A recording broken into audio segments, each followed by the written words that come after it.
All right, on tonight's episode of Python Papi, we're inside our TensorFlow course, and tonight we're going to be starting our malaria custom layers module. Let's have a look at what we went over tonight.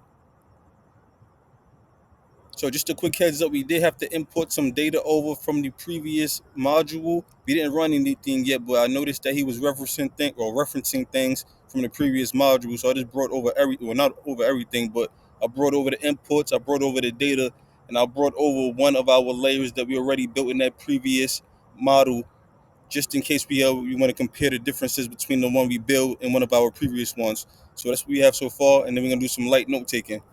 So here we will go over the process of creating custom layers. We can recall from the previous sections the way the dense layer is built. It is built in such a way that this as our dense layer, and then we have an input which we will call x. Then we have a certain m times x plus c. So our m is actually the weights. So the weight times x plus the bias. So let's call B, and then let's call that B, and then this is what will now equal our output. So notice that we have an output of y equals mx plus c. So the symptom means if we want to recreate the dense layer, then we have to take this into consideration, or the definition of our layer from scratch into consideration. Now this is what we have to take into consideration. Our x is the input, mx plus c is going to be our network, or what the input goes into, and then we're going to output the y equals mx plus c. So this is our dense, the D is for dense layer, and that's the input going into the dense layer. Like I said, mx plus c. M is actually the weight, so it's really m is actually wx, or w times x plus b, because b is the bias. But yeah, we just have both representations, so we know which one is which, even though they are both the same thing. And that's going to output to y equals mx plus c. In other words, it can also equals to y equals w times x plus b, because they're the same thing, really.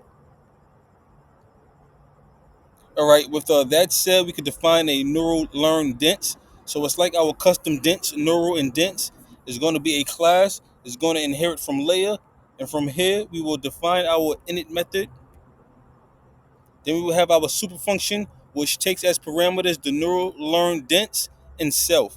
Then we will have our dot init that gets attached to it. Now from here, we have noticed whenever we're creating a dense layer, we generally had to specify at least the activation. We also need to specify the number of output units first. So we're just saying that when we usually describe a dense layer, we have to have at least the activation and how many output layers are we going to be in that dense layer. So we're actually going to go over that now, how we're going to do that inside our custom layer. So let me go back down. With that said, we have to take that in consideration when building our neural and dense layer. So inside of our define dunder function, we will pass in output units as a parameter.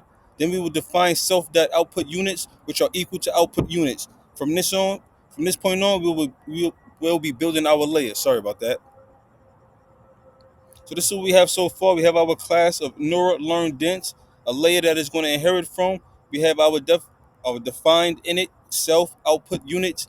Then we have our super function neural learn dense that gets self in neural learn dense, passes parameters inside the super function that gets attached with a dot dunder init function, and then we're going to pass in self dot output units equal output units. Now that's why I left it right now. I didn't want to move too far ahead without actually understanding everything. So yeah, we're going to take it piece by piece and do everything slowly so we get a grasp of everything so we can move forward knowledgeably. Yep. So I'm going to pick it back up tomorrow with the regular time with the TensorFlow, and we're going to move the artificial intelligence back to its regular time. But yeah, I will keep you posted every step of the way. For now, this is the Python Poppy. You guys stay Gucci.